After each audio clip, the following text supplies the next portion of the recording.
a shot? It's your boy Donnis Atlanta Records representing. Right now I'm chilling with my girl today. And you already know what it is. Ill Fame Magazine. Wow. Alright, so why you like music? Well, you know, I actually hate music. I really hate music. I don't like music. I don't make music.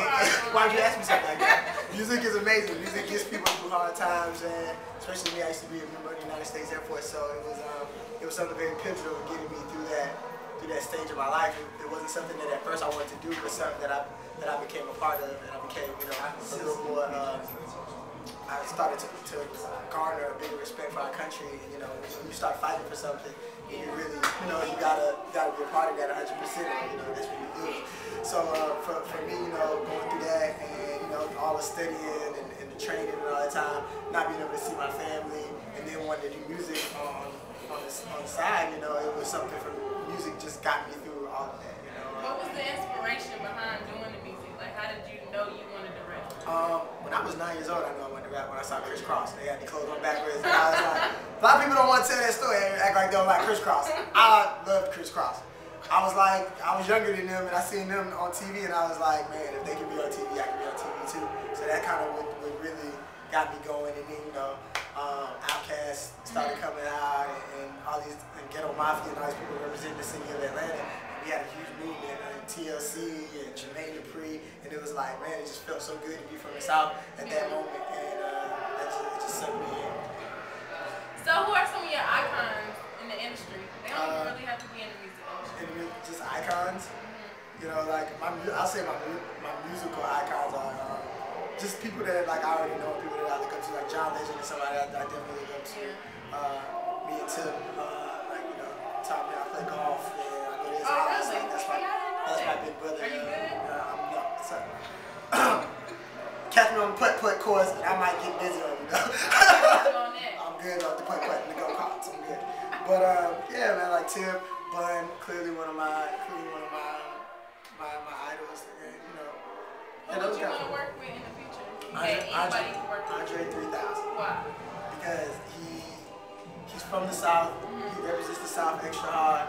But he does his own thing. He's not worried about what anybody else has to say. And, you know, he lives his life the way he wants to live it. You know, you know what I mean? Like, he's made the money and done all that stuff, and he's not somebody who's extra money hungry to the point where they're not gonna do what they love. Like, he hasn't been on tour in forever, and it's not about the money for him. It's about his passion for it. So, you know, as much as I would love to see the Love Below live, and I would pay all my money to go see that, you know, but you have to respect somebody who is like, you know, if I'm on stage and I'm not feeling it, I'm not gonna come out stage and waste you people's time.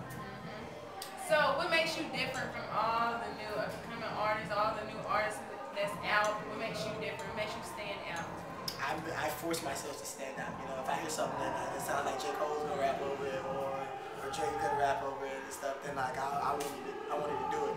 Or like for example, we have a beat, and it's like, man, for me it was like, this sounds extra Drake-ish. I love the beat, and I went in on the beat, and it's like, but this beat sounds extra Drake-ish.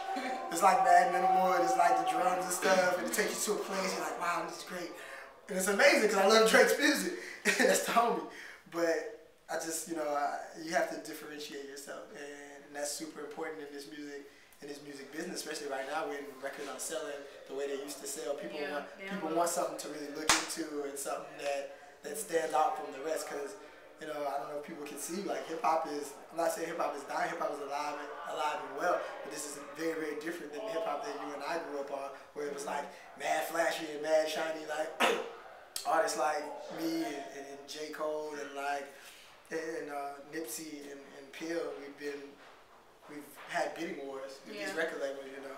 And back in the day, let this be 96, 97, with those same bidding wars, we'd all be millionaires right now, just off of the strength, you know, of how music was then. And now records aren't selling like that. So like, we have to go out and work extra hard, and you know, the fans can come out and they can really contact us and email back and forth with us. Like, I take beats from my fans all the time, and I talk to them on Twitter and I talk to them on Facebook.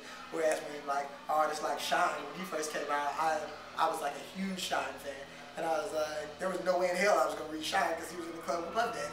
Like, you couldn't do that. But now, you know what I'm saying, like a kid might see me hanging out with Tip, or like, even before I met Tip, I would hit like Young Dro on Twitter or something like that. So it's a different playing field nowadays. How do you feel about the whole Twitter thing? Like, you think it's Like, do you think it's great, but at the same time, do you think it's downfalls? Like, how do you feel about the whole Twitter? It's great. It's a good way to reach out to your fans and stuff like that, but it's very, very personal. Like for me, like I had to take off Twitter for like a week this week. Because people can just reach you. And you know the world is full of like hateful, evil people. Yeah. So, you know, like you gotta take like the good with the bad and just, you know, keep on going and stuff like that, you know. And it sucks, I can't just say what's on my mind because my mom was checking my Twitter. It's really deep. It's really deep in my house with Twitter. So, you know. How important is family to you? Family is extra important, man. Whenever, like, a lot of people, like, I was just on the phone, so I was like, I don't never see you in Atlanta. I don't see you grocery shopping. I don't see you trapping. I don't see you doing nothing. When I'm in Atlanta, I'm in the studio. I'm spending time with my family because I've been on the road for 4 months, you know. So if I have to, like, fly a lot of time I have to just fly my family to come see my shows just so we can spend that quality time together. So. That's good that you do that. Some people, you know, people they think they get so big and they try to can't lose touch. You lose touch, man, and that's what it's all over for you, man. Because you're making music for the people. If you lose touch with the people, then when you make music for yourself, and then you're done. So for the ladies, are you single? You know what? I have a boo. I have a boo. You have a boo. I have a boo, and this boo is really pissing me off because she lives in another country and she ain't emailing me. So make sure y'all email me this so I can send it to her and be like, get your act together, boo. I'm not fooling you. You are a mess. That's how you do it. Alright, so I see that you kind of got a different style going on. Like, this is my I just woke up from off the plane style. Oh really? It's mad comfortable. Thank you for getting down to the shoes and Sabagos. Nah, man. This is like, I don't know, man. I just got a shout out to Society. I went over to the Carmel offices yesterday out in Boston. And Society, they hooked me up. So shout out to all of them. Good people, man. Should have been there. I already got you a little girl. Would have been like pink and purple. Maybe some rhinestones on it or something like that. You've been fresh. Well, thank you for spending this time with me. Thank you, Mr. You already know. You already know. Ill Fame Mash. Y'all should